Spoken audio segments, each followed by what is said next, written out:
प्रफुल्ल पटेल हे सुद्धा आपला मतदानाचा हक्क बजावताना दिसून येत आहेत। त्यांची पत्नी त्यांच्या सोबत आहेत, कुटुंबासह ते मतदान करताना दिसून येत आहेत।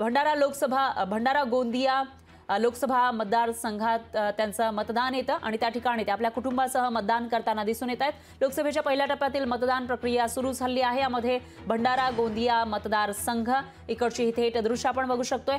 या ठिकाणी प्रफुल्ल पटेल आपल्या कुटुंबियांसमवेत मतदानाचा हक्क बजावताना दिसून येत आहेत। तर प्रफुल्ल पटेल अजित पवारांच्या राष्ट्रवादीचे एक मोठे नेते आणि ते प्रचारामध्ये सुद्धा सहभागी होते। तर या ठिकाणावरून माहितीचा उमेदवार निवडून येईल असं ते सांगत होते आणि ते आता मतदानाचा हक्क बजावताना आपल्याला दिसून येत आहेत। तिकडची थेट दृश्य मतदान केंद्रातून आपण लोकशाही मराठीच्या माध्यमातून बघत आहोत।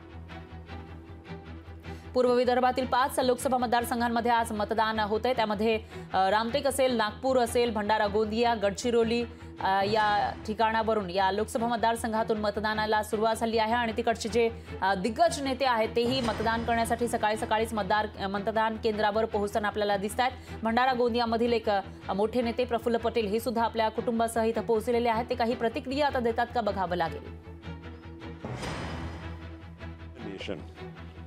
It comes in so many channels, comes in different, ways people present it. I can tell you one thing, the mood of the nation is for development. The mood of the nation is for Prime Minister Narendra Modi's leadership. Simple reason, all the schemes, what he has promised in the last 10 years, he has delivered. Country has become I would say a vibrant. लोकशाही मराठी ऐका, पहा, जागरूक रहा।